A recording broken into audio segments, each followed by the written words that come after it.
खबर रायबरेली से सामने आ रही है। रायबरेली में राहुल गांधी का 2 दिवसीय दौरा संपन्न हो गया है। दौरे के दौरान राहुल गांधी ने बीरा पासी की फोटो पर माला अर्पण किया और उन्होंने श्रद्धांजलि अर्पित की। इसके बाद उन्होंने रेलवे कोच का निरीक्षण किया, जहां उनकी स्थिति का जायजा लिया गया। निरीक्षण के बाद राहुल गांधी ने शुभ मंगलम गेस्ट हाउस में युवाओं के साथ संवाद किया है, जहां उन्होंने विभिन्न मुद्दों पर बातचीत की और युवाओं को अपनी विचारधारा से अवगत कराया। ये दौरा राहुल गांधी के रायबरेली के लोगों के साथ जुड़ने और उनके मुद्दों को समझने का महत्वपूर्ण अवसर साबित हुआ है। प्रत्यक्ष बार रायबरेली सांसद राहुल गांधी अपने 2 दिवसीय दौरे पर रायबरेली पहुंचे थे। पहले दिन का दौरा उन्होंने समाप्त किया और दूसरे दिन के दौरे की शुरुआत उन्होंने बीरापासी से शुरू की। बीरापासी गांव पहुंचे और वहां पर उन्होंने महान योद्धा के फोटो पर माल्यार्पण किया और वहां के लोगों से मुलाकात की, बात की और उसके बाद वो सीधा लालगंज के रेल कोच पहुंचे। रेल कोच का निरीक्षण किया और उसके बाद वो लालगंज में युवा संवाद के कार्यक्रम में पहुंचे, जहां पर उन्होंने युवाओं से बात की। क्या बातें की, यहाँ पर तमाम से युवा हैं, कितनी बातें की हैं, वो सब सारे लोग बताएंगे। क्या नाम है आपका? कृतिका गुप्ता। राहुल जी आए थे यहाँ पर, जी जी आपसे मुलाकात की, जी जी। क्या कहा? उन्होंने बोला कि हमारे जो देश है उसमें काफ़ी ज़्यादा मतलब भ्रष्टाचार हो रहा है, जैसे कि अमीर और गरीब दोनों के बीच में बहुत भेदभाव कर रहे हैं ये लोग, जो कि सही नहीं है हमारे देश के लिए। और क्या बोलते हैं, उन्होंने हमसे बात भी करी, जैसे हमारे जो नीट का एग्ज़ाम था, हमारे जो एजुकेटेड लोग हैं उनके साथ जो एजुकेशन वाले लोग हैं वो भी बेरोज़गार है, पढ़े लिखे बेरोज़गार है हमारे देश में, जिनको रोज़गार नहीं मिल रहा है, जो कि बहुत गलत चीज़ है। तो उन्होंने उसके भी हित में हमारे देश के लिए बात करी है। और उन्होंने यहाँ और हम लोगों ने अपने सवाल भी, कई प्रश्न पूछे हैं और हम लोगों ने उनसे ये भी पूछा, जैसे अभी जो नीट का पेपर हुआ था उसमें जो स्कैम हुआ था, तो वो उस स्कैम से हमने उनके बारे में उनसे बात करी कि इस स्कैम में आप क्या मतलब वो कर सकते हैं, इसमें मतलब क्या आपका क्या योगदान होगा इसमें कि आप हम लोगों के बारे में सोचें और हम लोगों के लिए कदम उठाएं। तो उन्होंने बोला कि हम लोग आप लोगों के बारे में बात करेंगे सरकार से कि वो जिस तरह वो आप लोगों के लिए आपके हित के बारे में सोचे, मतलब आप लोग बेरोजगार ना रहे, इस तरह के स्कैम हमारे देश में ना हो, ताकि पढ़े लिखे लोग ही आगे बढ़ पाएं। ठीक है, बस। और क्या कहा राहुल ने फिर? और यही सब बातें हुई है, मतलब एजुकेशन के बारे में बात हुई और लोगों से बात हुई, सबसे बात हुई है, सबसे उन्होंने सारे पूछा है, लोगों से सबसे बात की है। कैसा लगा राहुल से मिलने के बाद? बहुत अच्छा लगा, हम लोगों को बहुत खुशी हुई है। क्या लगता है कि राहुल जी लगातार इस तरह से मुलाकात करते बिल्कुल रहते हैं? बिल्कुल, और हम लोगों को लग रहा है अगर वो इस तरह से मिलते रहेंगे और इस तरह से सबकी जानकारियाँ लेंगे तो शायद हमारे देश का कुछ कल्याण हो जाएगा। जी जी। मेरे साथ में एक लेडी थी, उसके बाद में एक युवा साथी है, बात करेंगे। क्या नाम है आपका? जी, मेरा नाम अभिनव तिवारी संगम है। राहुल जी आए थे युवा संवाद करने के लिए, आप लोगों से क्या रहा? राहुल जी का जो एक कार्यक्रम था, युवाओं से संवाद का कार्यक्रम था। यहाँ के जो भी युवा थे उन्होंने अपने अपने सवाल, कुछ ने लिखित रूप में, कुछ ने उनसे मिलकर रखा और सब कई तरीके के सवाल थे। रोजगार का सवाल था, स्वास्थ्य का सवाल था, सबसे बड़ा मुद्दा शिक्षा का सवाल था और रायबरेली के विकास को लेकर युवाओं ने अपनी बात रखी और राहुल जी ने पूरा भरोसा दिया कि वो यहाँ के जो भी सवाल हैं उन पर एक आइडिया पे विचार करके पूरे एक रिपोर्ट बना के सदन में उन सवालों को पेश करेंगे, ताकि युवाओं का रोजगार, शिक्षा और स्वास्थ्य पे कुछ भला हो सके। जिस तरीके से आज दूसरे दिन का दौरा था, उस दौरे में जिस तरीके से कार्यक्रम रखा गया था, क्या लग रहा है कि कुछ समय की कमी थी, सबसे मुलाकात ना हो पाई, कुछ ऐसा सुनने में मिला? नहीं, समय की कोई कमी नहीं थी। समय उन्होंने जितना कार्यक्रम का आया था उतना दिया उन्होंने। और एक सूचना ये भी है कि शायद सोनिया जी की तबीयत खराब थी, इस वजह से उनको थोड़ा जाना था, लेकिन सभी संतुष्ट थे, सभी खुश थे और ये पूरे क्षेत्र के लिए बहुत खुशी का विषय है कि एक सांसद अपने युवाओं से बात करना चाहता है। सबने उनसे मिलकर अपनी अपनी समस्याएं रखी और यूथ कांग्रेस ने इसमें बहुत अच्छा योगदान दिया।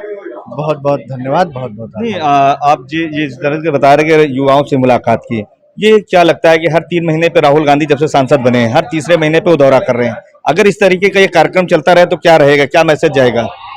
बिल्कुल बिल्कुल, मैसेज तो जाना है। राहुल जी के साथ एक युवा जितने हैं वो जुड़ रहे हैं, लगातार जुड़ रहे हैं और वो राहुल गांधी जी की एक सेना बनती चली जा रही है।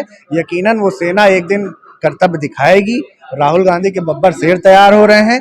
सब एक न एक दिन मिलकर देश के योगदान में अपनी अपनी जितनी जिसकी क्षमता है सब अपनी क्षमता लगाएंगे। मेरे साथ में एक और भाई साहब हैं। भाई साहब, नाम क्या है? सिद्धार्थ। सिद्धार्थ जी, राहुल गांधी का कार्यक्रम था, क्या लगा? कि राहुल गांधी का पहली बार युवा संवाद कार्यक्रम था, जिसमें 2 तरफा डायलॉग होने थे, कन्वर्सेशन का प्रोग्राम था और पिछले करीब 72 घंटे से यूथ कांग्रेस के जो लोग थे, कार्यकर्ता थे, पदाधिकारी थे, अथक परिश्रम कर रहे थे। मैं उनका साक्षी रहा हूं उनके परिश्रम का। पिछले 72 घंटे में जी तोड़ मेहनत करके कार्यक्रम का संयोजन, व्यवस्था, स्टेज टेंट की व्यवस्था और कुर्सियों की व्यवस्था, खाने पीने की व्यवस्था, पोस्टर चिपकाना, ये सब उनकी मेहनत देखकर मेरे मन में कौतूहल जागा कि शायद व्यवस्थाएं बदलने वाली हैं। राहुल गांधी का दो तरफा संवाद युवाओं से होने वाला है। मेरी याददाश्त में पिछले 2 दशकों में ऐसा कोई कार्यक्रम हुआ नहीं कि जिसमें दो तरफा संवाद गांधी परिवार या राहुल गांधी ने किया हो, युवाओं से या आम जनता से। उस कौतूहल में मैं भी खिंचा चला आया, लेकिन मुझे और यहाँ पर आए हुए सैकड़ों युवाओं को भारी निराशा हाथ लगी, क्योंकि अव्वल तो यूथ कांग्रेस के इस प्रोग्राम में, जो युवा संवाद का प्रोग्राम था, कांग्रेस के बूढ़े शेरों ने बाजी मार ली और यूथ कांग्रेस के जो राहुल गांधी के बबर शेर थे, उन पर कांग्रेस के बूढ़े शेर भारी पड़े। मंच तो उन्होंने हाईजैक कर ही लिया और व्यवस्थाएं भी यूथ कांग्रेस की उससे गड़बड़ा गई, और जिसका असर रहा कि राहुल गांधी जो आए दिन अडानी, अंबानी, उद्योगपतियों, निजीकरण, महंगाई, बेरोजगारी, युवाओं की समस्याओं पर सवाल पूछते हैं, वैसे ही डायलॉग उन्होंने यहाँ पर भी उसकी डिलीवरी दी डायलॉग की। और जो एक मौका था राहुल गांधी को जो है युवाओं से जुड़ने का, युवाओं से संवाद करने का, उन्होंने भी खो दिया। रायबरेली के युवा जो अपना काम धंधा छोड़कर करीब 5 या 6 घंटे जो है इंतजार किया राहुल गांधी का, और दो तरफा संवाद ना हो सका, ना वो कोई सवाल कर सके, ना राहुल गांधी ने उनके जवाब दिया। एक तरफा राहुल गांधी जी का जो है भाषण सुनकर रायबरेली का युवा यहाँ से गया है। ऐसी स्थिति में आगे युवा किस तरह से कनेक्ट करेगा, राहुल गांधी किस तरह युवा से कनेक्ट करेंगे, यूथ कांग्रेस के बुलावे पर युवा अगली बार किस तरह से आएंगे, देखना बड़ा दिलचस्प होगा। मेरे साथ में क्या नाम है? रामेन कुमार। क्या लग रहा है राहुल जी आए थे? राहुल जी ने यहाँ पर मुख्य रूप से 2 बातें कही हैं। पहला जो है उन्होंने टैक्स पर कहा है, कहा कि जीएसटी जो है एक जो बेरोजगार युवा है वो भी पे कर रहा है और जो एक अरबपति है वो भी पे कर रहा है, दोनों समान पे कर रहे हैं। तो इससे जो है बढ़ रही है, इससे जो है महंगाई तो बढ़ ही रही है। दूसरी बात उन्होंने शिक्षा पर कही, शिक्षा का निजीकरण होने से शिक्षा का स्तर गिर रहा है। लोग पढ़ाई कर रहे हैं प्राइवेट संस्थानों में, लेकिन उनको नौकरियां नहीं मिल पा रही। युवाओं से बातचीत हुई? हाँ, युवाओं से बातचीत हुई, मन से उन्होंने कई लोगों से जो है पूछा, व्यक्तिगत रूप से नहीं लेकिन सामूहिक रूप से उन्होंने जरूर पूछा इन सब बातों को। तो इससे यही निकल के आया कि राहुल गांधी जी देश में समानता लाना चाहते हैं, वो चाहे शैक्षिक हो चाहे जो है आर्थिक।